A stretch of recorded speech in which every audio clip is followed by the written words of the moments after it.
മുസ്ലിമീങ്ങളായ നമുക്ക് അല്ലാഹു സുബ്ഹാനഹു വ തആല അനുവദിച്ചു തന്ന രണ്ട് ആഘോഷങ്ങളാണ് ചെറിയ പെരുന്നാളും വലിയ പെരുന്നാളും. ഈ രണ്ട് ആഘോഷങ്ങൾ മാത്രമേ ആഘോഷിക്കാവൂ എന്നില്ല. ഐതിഹ്യങ്ങളോട് ബന്ധപ്പെടാത്ത, അന്ധവിശ്വാസങ്ങളോട് ബന്ധപ്പെടാത്ത, ദീനിനോട് യോജിക്കുന്ന രൂപത്തിലുള്ള ഏത് ആഘോഷങ്ങളും നമുക്ക് ആഘോഷിക്കാം. സ്വാതന്ത്ര്യദിനാഘോഷം നമുക്ക് ആഘോഷിക്കാം. അത് ഐതിഹ്യങ്ങളോ അന്ധവിശ്വാസങ്ങളോടോ ബന്ധപ്പെട്ട ആഘോഷമല്ല. നമ്മുടെ രാഷ്ട്രത്തിന് സ്വാതന്ത്ര്യം ലഭിച്ചതിന്റെ പേരിലുള്ള ആഘോഷം, അത് നമുക്ക് ആഘോഷിക്കാവുന്നതാണ്. ഇങ്ങനെയുള്ള അടിസ്ഥാനപരമായിട്ടുള്ള കാര്യങ്ങളോട് ബന്ധപ്പെട്ട, വാസ്തവമായ കാര്യത്തോട് ബന്ധപ്പെട്ടതും, അതുപോലെ തന്നെ നമ്മുടെ മതനിയമങ്ങളോട് എതിരാകാത്ത രൂപത്തിലുമുള്ള ആഘോഷങ്ങൾ നമുക്ക് ആഘോഷിക്കാം. വിവാഹം നമുക്ക് ആഘോഷിക്കാം, അതിൽ സന്തോഷിക്കാം. പുതിയ വീടെടുത്തു, അതിൽ ആഘോഷവും സന്തോഷവും നമുക്ക് പറ്റും. അതേസമയം ആരാധനയുടെ രൂപത്തിൽ രണ്ട് ആഘോഷങ്ങൾ അല്ലാഹു സുബ്ഹാനഹു വ തആല നമുക്ക് അനുവദിച്ചു തന്നിട്ടുണ്ട്. ലോകം മുഴുവനും ആഘോഷിക്കുന്ന ആഘോഷം, അതാണ് രണ്ട് പെരുന്നാളിന്റെ ആഘോഷം. ചെറിയ പെരുന്നാളിന്റെയും വലിയ പെരുന്നാളിന്റെയും ആഘോഷം. ലോകത്തുള്ള എല്ലാ മുസ്ലിമീങ്ങളും ഒരേ ദിവസം, അതായത് ശവ്വാൽ 1 ചെറിയ പെരുന്നാളും ദുൽഹിജ്ജ 10 വലിയ പെരുന്നാളും ലോകത്തുള്ള എല്ലാ സ്ഥലത്തും ഒരുപോലെ ആഘോഷിക്കുന്ന മഹത്തായ രണ്ട് ആഘോഷങ്ങൾ.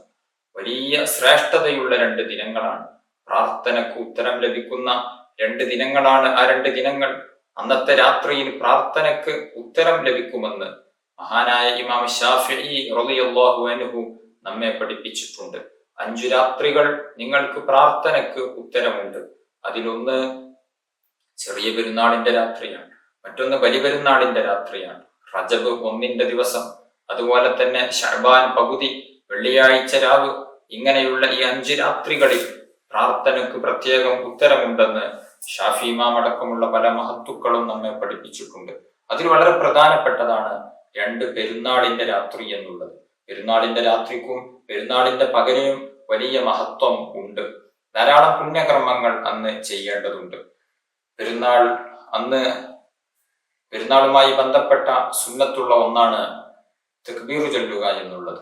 അതുപോലെ തന്നെ പുതിയ വസ്ത്രം ധരിക്കുക എന്നുള്ളത്, നന്നായി വൃത്തിയായി അലങ്കരിക്കുക എന്നുള്ളത്, നല്ല സുഗന്ധം ഉപയോഗിച്ചും നല്ല ഭക്ഷണങ്ങൾ കഴിച്ചും അന്ന് നമ്മൾ സന്തോഷിക്കണം, ആഘോഷിക്കണം. അത് പുണ്യമായ, സുന്നത്താക്കപ്പെടുന്ന, പ്രതിഫലാർഹമായ ഒരു കാര്യമാകുന്നു. വളരെ പ്രധാനപ്പെട്ട ഒരു സുന്നത്താണ് പെരുന്നാൾ നിസ്കാരം എന്നുള്ളത്. പെരുന്നാൾ നിസ്കാരം അതിന്റെ ഏറ്റവും ചുരുങ്ങിയ രൂപം, സാധാരണ നാം റവാത്തിബൊക്കെ 2 റക്അത്ത് നിസ്കരിക്കുന്നത് പോലെ, അല്ലെങ്കിൽ വുളൂഇന്റെ ശേഷമുള്ള 2 റക്അത്ത് സുന്നത്ത് നിസ്കരിക്കുന്നത് പോലെ, 2 റക്അത്ത് സാധാരണ നിസ്കരിക്കുന്നത് പോലെ നിസ്കരിക്കുക എന്നുള്ളതാണ് അതിന്റെ ഏറ്റവും ചുരുങ്ങിയ രൂപം. ചെറിയ പെരുന്നാളിന്റെ 2 റക്അത്ത് സുന്നത്ത് നിസ്കാരം അല്ലാഹു തആലക്ക് വേണ്ടി ഞാൻ നിസ്കരിക്കുന്നു എന്ന നിയ്യത്തോടുകൂടെ 2 റക്അത്ത് നിസ്കരിക്കുക.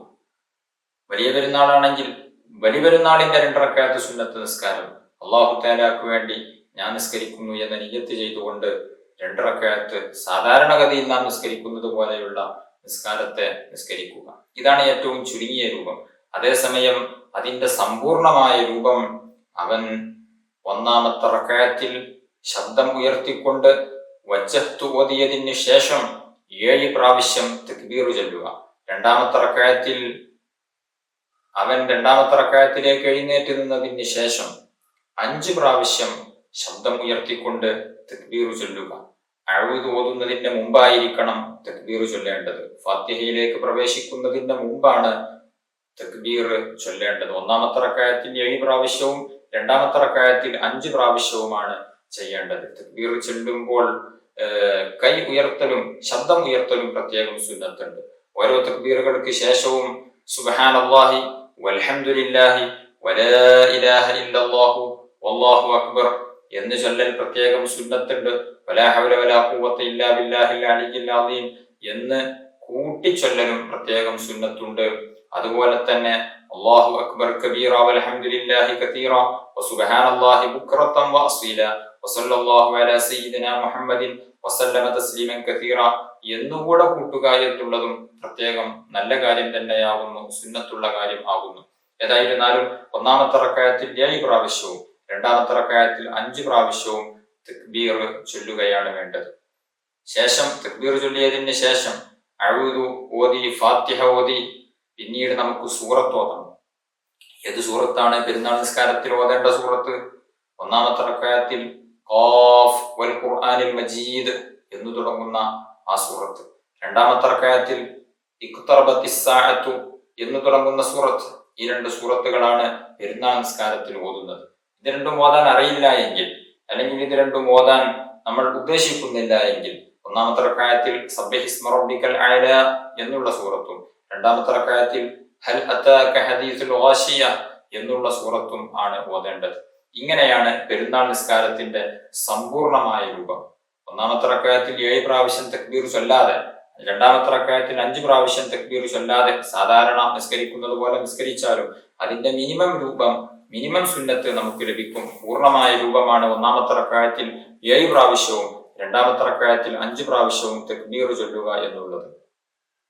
ഒരാൾ ഒന്നാമത്തെ റക്അത്തിൽ 7 പ്രാവശ്യം തക്ബീർ ചൊല്ലാൻ മറന്നുപോയി, എന്നാൽ രണ്ടാമത്തെ റക്അത്തിൽ ആ 7 പ്രാവശ്യം തക്ബീർ അവൻ ചൊല്ലേണ്ടതില്ല. രണ്ടാമത്തെ റക്അത്തിൽ 5 പ്രാവശ്യം തന്നെ ചൊല്ലിയാൽ മതി. 5ഉം ഒന്നാമത്തെ റക്അത്തിൽ നഷ്ടപ്പെട്ട 7ഉം അവൻ രണ്ടും കൂടെ രണ്ടാമത്തെ റക്അത്തിൽ ചൊല്ലേണ്ടതില്ല. അല്ലെങ്കിൽ ഒന്നാമത്തെ റക്അത്തിൽ 1ഓ 2ഓ തക്ബീർ നഷ്ടപ്പെട്ടു, മറന്നുപോയി, എന്നാൽ അത് രണ്ടാമത്തെ റക്അത്തിൽ അവൻ വീട്ടേണ്ടതില്ല. രണ്ടാമത്തെ റക്അത്തിൽ 5 തക്ബീർ മാത്രം ചൊല്ലിയാൽ മതിയാവുന്നതാണ്. ഒന്നാമത്തെ റക്അത്തിൽ ഒരാൾ വജ്ജഹ്തു ഓതിയതിന് ശേഷം നേരെ ഫാത്തിഹ സൂറത്തിലേക്ക് പ്രവേശിച്ചു, എന്നാൽ ഇനി തക്ബീറിലേക്ക് മടങ്ങി വരേണ്ടതില്ല. അങ്ങനെ മടങ്ങി വരാൻ പാടില്ല. കാരണം ഫാത്തിഹയാകുന്ന ഫർളിൽ അവൻ പ്രവേശിച്ചു കഴിഞ്ഞു. അതുകൊണ്ട് ഇനി തക്ബീറിലേക്ക് വരേണ്ടതില്ല. ഒന്നാമത്തെ റക്അത്തിൽ വജ്ജഹ്തു ഓതിയതിന് ശേഷം 7 പ്രാവശ്യം തക്ബീർ ചൊല്ലുക, ശേഷം ഫാത്തിഹ ഓതുക. രണ്ടാമത്തെ റക്അത്തിൽ 5 പ്രാവശ്യം തക്ബീർ ചൊല്ലുക, ശേഷം ഫാത്തിഹ ഓതുക, എന്നിട്ട് സൂറത്ത് ഓതുക. ഓരോ തക്ബീറുകൾക്കിടയിലും ഞാൻ നേരത്തെ പറഞ്ഞ ദിക്ർ സുബ്ഹാനല്ലാഹി വൽഹംദുലില്ലാഹ് എന്നുള്ള ദിക്ർ ചൊല്ലുക. പെരുന്നാൾ നിസ്കാരത്തിന്റെ സമയം എപ്പോഴാകുന്നു?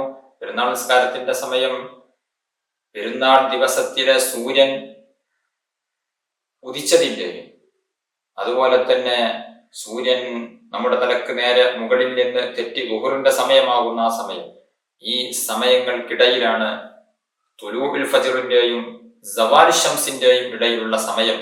ഈ സമയത്താണ് പെരുന്നാൾ നിസ്കാരം അതിന്റെ സമയം കണക്കാക്കപ്പെട്ടിട്ടുള്ളത്. അതേസമയം ഏറ്റവും ശ്രേഷ്ഠമായ സമയം സൂര്യൻ ഒരു കുന്തത്തിന്റെ കതിർ ഉയർന്നതിന് ശേഷം നിർവഹിക്കുക എന്നുള്ളതാണ്. ഒരു കുന്തത്തിന്റെ കതിർ എന്ന് പറഞ്ഞാൽ നമ്മുടെ ദൃഷ്ടിയിൽ ഒരു കുന്തം എത്ര വലിപ്പമുണ്ടാകും അത്രയും വലിപ്പത്തിൽ നമ്മുടെ ദൃഷ്ടിയിൽ സൂര്യൻ ഉയരുന്ന സമയം ഏകദേശം 20 മിനിറ്റ് എന്നാണ് അതിനെ കണക്കാക്കപ്പെടുന്നത്. സൂര്യൻ ഉദിച്ച് ഒരു 20 മിനിറ്റ് കഴിഞ്ഞതിന് ശേഷം തുടങ്ങുക എന്നുള്ളതാണ് ഏറ്റവും ശ്രേഷ്ഠമായത്. സൂര്യൻ ഉദിച്ചതോടുകൂടെ അതിന്റെ സമയം തുടങ്ങിയെങ്കിലും സൂര്യൻ ഉദിച്ച് ഒരു 20 മിനിറ്റ് കഴിഞ്ഞതിന് ശേഷം തുടങ്ങുക എന്നുള്ളതാണ് പ്രത്യേകം ശ്രേഷ്ഠതയുള്ളത്. ഒരു നാട്ടിൽ മാസം കണ്ടതായി അറിയാതെ അവർ 30ാമത്തെ നോമ്പനുഷ്ഠിച്ചു. 30ാമത്തെ നോമ്പനുഷ്ഠിച്ച് നോമ്പൊക്കെ തുറക്കാൻ നേരത്ത്, അല്ലെങ്കിൽ നോമ്പ് തുറക്കുന്നതിന് മുമ്പ്, അല്ലെങ്കിൽ നോമ്പ് തുറന്നതിന് ശേഷം ഇന്നലെ മാസം കണ്ടിരുന്നു, ഇന്ന് പെരുന്നാളായിരുന്നു എന്ന് ബോധ്യപ്പെട്ടു, എന്ന് സ്ഥിരപ്പെട്ടു. അവർ അത് അറിഞ്ഞിട്ടില്ല. പക്ഷെ നോമ്പ് തുറന്നതിന് 30ാമത്തെ നോമ്പ് തുറന്നതിന് ശേഷം, അല്ലെങ്കിൽ നോമ്പ് തുറക്കുന്നതിന് മുമ്പൊക്കെ ആയിട്ടാണ് ഇന്നലെ മാസം കണ്ടതും ഇന്ന് പെരുന്നാളാണ് എന്നുള്ളതും അവർ അറിയുന്നത്.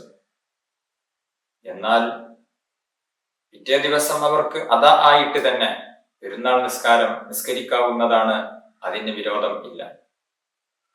വലിയ പെരുന്നാൾ നിസ്കാരം വേഗത്തിൽ നിസ്കരിക്കുക എന്നുള്ളത്, വേഗം എന്ന് പറഞ്ഞാൽ സമയം ആയാൽ കൂടുതൽ നീട്ടിക്കൊണ്ടു പോകാതെ വളരെ പെട്ടെന്ന് നിസ്കരിക്കുക എന്നുള്ളതാണ് വലിയ പെരുന്നാളിനെ സംബന്ധിച്ചിടത്തോളം സുന്നത്ത്. കാരണം വലിയ പെരുന്നാൾക്ക് ശേഷം ഉലഹിയത്ത് അറവിനുള്ള സമയം ദീർഘമായി ലഭിക്കാൻ വേണ്ടിയാണ്.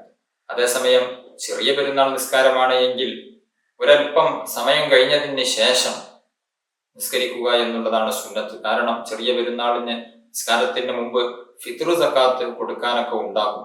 അതുകൊണ്ട് തന്നെ നിസ്കാരത്തിന്റെ മുമ്പ് ഒരൽപ്പം സമയം ലഭിക്കേണ്ടതുണ്ട്. അതുകൊണ്ട് ചെറിയ പെരുന്നാളിന്റെ സുന്നത്ത് നിസ്കാരത്തിന് ഒരൽപ്പം പിന്തിപ്പിക്കുക എന്നുള്ളതും പ്രത്യേകം സുന്നത്താകുന്നു. അതുപോലെ തന്നെ ചെറിയ പെരുന്നാളിന് പള്ളിയിലേക്ക് വരുന്ന സമയത്ത് അല്ലെങ്കിൽ ആ നിസ്കാരത്തിന്റെ മുമ്പ് ഭക്ഷണം കഴിക്കുക എന്നുള്ളത് പ്രത്യേകം സുന്നത്താണ്. ഭക്ഷണം കഴിച്ചിട്ടായിരിക്കണം പള്ളിയിലേക്ക് വരേണ്ടത്. അത് സുന്നത്താണ്. കാരണം 30 ദിവസവും അവൻ നോമ്പനുഷ്ഠിച്ച് ആ 30 ദിവസങ്ങളോട് വിഭിന്നമായി വ്യത്യസ്തമായിട്ടാണല്ലോ പെരുന്നാൾ ദിവസമുള്ളത്. അതുവരെ അവൻ രാവിലെ സമയത്ത് ഭക്ഷണം കഴിച്ചിട്ടില്ലായിരുന്നു. അതുകൊണ്ട് തന്നെ പെരുന്നാൾ നിസ്കാരത്തിലേക്ക് പള്ളിയിലേക്ക് വരുന്നതിന് മുമ്പ്, അല്ലെങ്കിൽ സ്ത്രീകളാകുമ്പോൾ പെരുന്നാൾ നിസ്കാരത്തിന്റെ മുമ്പ് അവർ എന്തെങ്കിലും ഭക്ഷണം കഴിക്കുക എന്നുള്ളത് പ്രത്യേകം സുന്നത്താണ്. കാന റസൂലുള്ളാഹി സ്വല്ലല്ലാഹു അലൈഹി വസല്ലം ലാ യഗ്ദു യൗമൽ ഫിത്രി ഹത്താ യഅകുല സമറാത്തിൻ വയഅകുലുഹുന്ന വിത്ര. നബി സല്ലല്ലാഹു അലൈഹി വസല്ലം തങ്ങൾ ചെറിയ പെരുന്നാൾ നിസ്കാരത്തിന് വേണ്ടി പള്ളിയിലേക്ക് വരുമ്പോൾ 3 ഈത്തപ്പഴം കാരക്കകൾ തിന്നുമായിരുന്നു. അവയെ ഒറ്റയാക്കുകയും ചെയ്തിരുന്നു. ഒന്നുകിൽ 1 അല്ലെങ്കിൽ 3 ആ രൂപത്തിൽ ഒറ്റയായ കാരക്കകളെ തിന്നിട്ടായിരുന്നു പള്ളിയിലേക്ക് വരിക എന്ന് ഇമാം ബുഖാരി റളിയല്ലാഹു അൻഹു ഉദ്ധരിക്കുന്ന ഹദീസിൽ കാണാവുന്നതാണ്. അതേസമയം ബലിപെരുന്നാളിന് പള്ളിയിലേക്ക് വരുമ്പോൾ ഭക്ഷണം കഴിക്കാതെയാണ് പള്ളിയിലേക്ക് വരേണ്ടത്, അല്ലെങ്കിൽ പെരുന്നാൾ നിസ്കാരത്തിലേക്ക് പ്രവേശിക്കേണ്ടത്. പെരുന്നാൾ നിസ്കാര ശേഷം ഖുതുബയോദൽ പ്രത്യേകം സുന്നത്തുണ്ട്. പെരുന്നാൾ നിസ്കാര ശേഷം 2 ഖുതുബ ഓതുക എന്നുള്ളത് പ്രത്യേകം സുന്നത്താണ്. ഓരോ ഖുതുബയും ഒന്നാമത്തെ ഖുതുബ 9 തക്ബീർ ചൊല്ലിയിട്ടും രണ്ടാമത്തെ ഖുതുബ 7 തക്ബീർ ചൊല്ലിയിട്ടുമാണ് ഓതേണ്ടത്. അതുപോലെ തന്നെ ഖുതുബയുടെ ഇടയിലും തക്ബീർ ചൊല്ലൽ പ്രത്യേകം സുന്നത്തുണ്ട്. 2 പെരുന്നാളുകൾക്കും തക്ബീർ ധാരാളം ചൊല്ലുക എന്നുള്ളത് വലിയ സുന്നത്തുള്ള കാര്യമാകുന്നു. നബി സല്ലല്ലാഹു അലൈഹി വസല്ലമ തങ്ങൾ പറഞ്ഞു, സയ്യിനു അഅയാദകും ബിത്തക്ബീർ, നിങ്ങൾ നിങ്ങളുടെ ഈദുകളെ, പെരുന്നാളുകളെ തക്ബീറുകളെ കൊണ്ട് അലങ്കരിക്കുക. പെരുന്നാൾ ദിവസത്തിന്റെ സൂര്യൻ അസ്തമിച്ചത് മുതൽ, അതായത് റമദാൻ അവസാന ദിവസത്തിന്റെ സൂര്യൻ അസ്തമിച്ചു, ഇനി പെരുന്നാൾ രാവായി.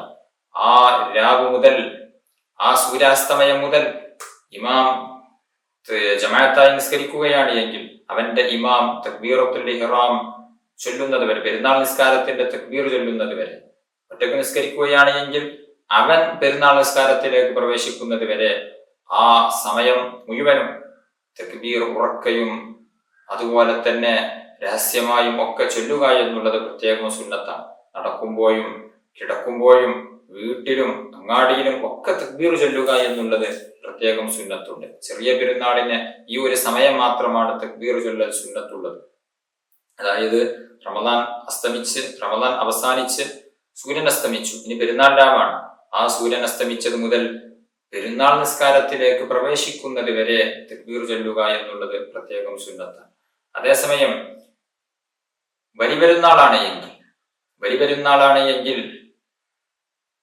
ബലിപെരുന്നാളിന്റെ രാവ് തുടങ്ങിയത് മുതൽ, അതായത് ദുൽഹിജ്ജ 9 അസ്തമിച്ചു, ദുൽഹിജ്ജ 10 പ്രവേശിച്ചു, ആ മഗ്രിബ് മുതൽ ഇമാം തക്ബീർ ചൊല്ലി പെരുന്നാൾ നിസ്കാരത്തിലേക്ക് പ്രവേശിക്കുന്നത് വരെ പ്രത്യേകം ഉറക്കെ എല്ലായിടത്തും തക്ബീർ ചൊല്ലുക എന്നുള്ളത് സുന്നത്തുണ്ട്. അതിന് പുറമെ നിസ്കാര ശേഷം തക്ബീർ ചൊല്ലുക എന്നുള്ളത് പ്രത്യേകം സുന്നത്തുണ്ട്. അത് ചെറിയ പെരുന്നാളിന് ഇല്ല. ചെറിയ പെരുന്നാളിന് നിസ്കാര ശേഷം തക്ബീർ ചൊല്ലുക എന്നുള്ള പ്രത്യേക മുഖയ്യതായ തക്ബീർ ഇല്ല. ബലിപെരുന്നാളിന് അങ്ങനെയല്ല. ബലിപെരുന്നാളിന് അറഫ ദിവസം, നമുക്ക് നമ്മുടെ നാട്ടിൽ അറഫ നോമ്പ് അനുഷ്ഠിക്കുന്ന ആ ദിവസത്തിന്റെ സുബ്ഹ് മുതൽ അയ്യാമു തശ്രീഖ്, അതായത് ദുൽഹിജ്ജ 11, 12, 13 എന്നീ ദിവസങ്ങളിൽ ദുൽഹിജ്ജ 13ന്റെ അസ്ർ വരെയുള്ള നിസ്കാരങ്ങൾ, ആ നിസ്കാരങ്ങൾക്ക് ശേഷം, അത് ഏത് നിസ്കാരമാണെങ്കിലും, ജനാസ നിസ്കാരമാണെങ്കിൽ പോലും ആ നിസ്കാരത്തിന് ശേഷം തക്ബീർ ചൊല്ലുക എന്നുള്ളത് പ്രത്യേകം സുന്നത്തായ കാര്യമാകുന്നു. അതുപോലെ തന്നെ ബലിപെരുന്നാളാണ് എങ്കിൽ ദുൽഹിജ്ജ 1 മുതൽ ദുൽഹിജ്ജ 10 വരെ നാൽക്കാലികളെ കാണുന്ന സമയത്ത്, ആടുമാട് ഒട്ടകങ്ങളെ കാണുന്ന സമയത്തും അവരുടെ ശബ്ദം കേൾക്കുന്ന സമയത്തും അല്ലാഹു അക്ബർ എന്ന് തക്ബീർ ചൊല്ലൽ പ്രത്യേകം സുന്നത്താണ്. നിസ്കാര ശേഷമുള്ള തക്ബീർ അത് ചെറിയ പെരുന്നാളിന് സുന്നത്തില്ല. നിരന്തരമായി ചൊല്ലുന്ന തക്ബീറുകൾക്ക് തക്ബീർ മുർസൽ അല്ലെങ്കിൽ മുത്തലഖ് എന്നാണ് പേര്. സൂര്യാസ്തമയം മുതൽ, അതായത് പെരുന്നാൾ രാവ് തുടങ്ങിയത് മുതൽ ഇമാമ് തക്ബീറത്തുൽ ഇഹ്റാം പ്രവേശിക്കുന്നത് വരെ നിരന്തരമായി ചൊല്ലേണ്ട തക്ബീറുകൾക്ക് തക്ബീർ മുർസല് അല്ലെങ്കിൽ തക്ബീർ മുത്ലഖ് എന്നൊക്കെയാണ് പറയുന്നത്. നിസ്കാര ശേഷം പ്രത്യേകം ചൊല്ലാനുള്ള തക്ബീർ അത് ബലിപെരുന്നാളിനാണ് വരുന്നത്. അത്തരം തക്ബീറുകൾക്ക് തക്ബീർ മുഖയ്യദ് എന്നും പേര് പറയുന്നതാണ്. നിസ്കാര ശേഷം ബലിപെരുന്നാളിന് ചൊല്ലണം എന്ന് പറഞ്ഞ തക്ബീർ നിസ്കാരം സലാം വീട്ടിയ ഉടനെയാണ് ചൊല്ലാനുള്ളത്. നിസ്കാരത്തിന്റെ ദിക്റ്, നിസ്കാര ശേഷമുള്ള ദിക്റ് ദുആകൾ, ആ ദിക്റ് ദുആകൾ തുടങ്ങുന്നതിന് മുമ്പ് സലാം വീട്ടിയ ഉടനെയാണ് നിസ്കാര ശേഷമുള്ള തക്ബീറുകൾ ചൊല്ലേണ്ടത്. ഇങ്ങനെയാണ് തക്ബീർ ചൊല്ലേണ്ട രൂപം.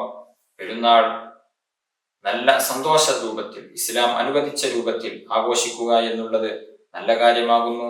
കുടുംബ ബന്ധം ചേർക്കലും അതുപോലെ തന്നെ നല്ല ഭക്ഷണം പാചകം ചെയ്യലും കുട്ടികളെയും മറ്റുള്ളവരെയും ഒക്കെ സന്തോഷിപ്പിക്കലും പുതുവസ്ത്രം ധരിക്കലും ഒക്കെ പെരുന്നാളിന് പ്രത്യേകം സുന്നത്തുള്ള കാര്യമാകുന്നു. അല്ലാഹു സുബ്ഹാനഹു വ തആല നമ്മുടെ നോമ്പും പെരുന്നാളും എല്ലാ കർമ്മങ്ങളും നമ്മിൽ നിന്ന് കബൂൽ ചെയ്യുമാറാവട്ടെ. റഹ്മത്തുർ റഹീമീനായ അല്ലാഹ്, ഞങ്ങൾ പറഞ്ഞതും കേട്ടതും നീ സ്വീകരിക്കണം റഹ്മാനെ. ഞങ്ങളുടെ പാപങ്ങൾ നീ പൊറുക്കണം റഹ്മാനെ. അല്ലാഹു യാ അല്ലാഹ്, ഞങ്ങളുടെ എല്ലാ ആവശ്യങ്ങളും നിറവേറ്റി തരണം റഹ്മാനെ. രോഗങ്ങൾക്ക് ശിഫാ നൽകണം റഹ്മാനെ. കടങ്ങളെ കൊണ്ട് വരന്നവർ നീ സലാമത്ത് നൽകണം റഹ്മാനെ. വീടില്ലാത്തവർ അതുപോലെ തന്നെ ജോലിയില്ലാത്തവർ എല്ലാം നീ നല്ല ജോലിയും നല്ല വീടും നീ നൽകണം റഹ്മാനെ.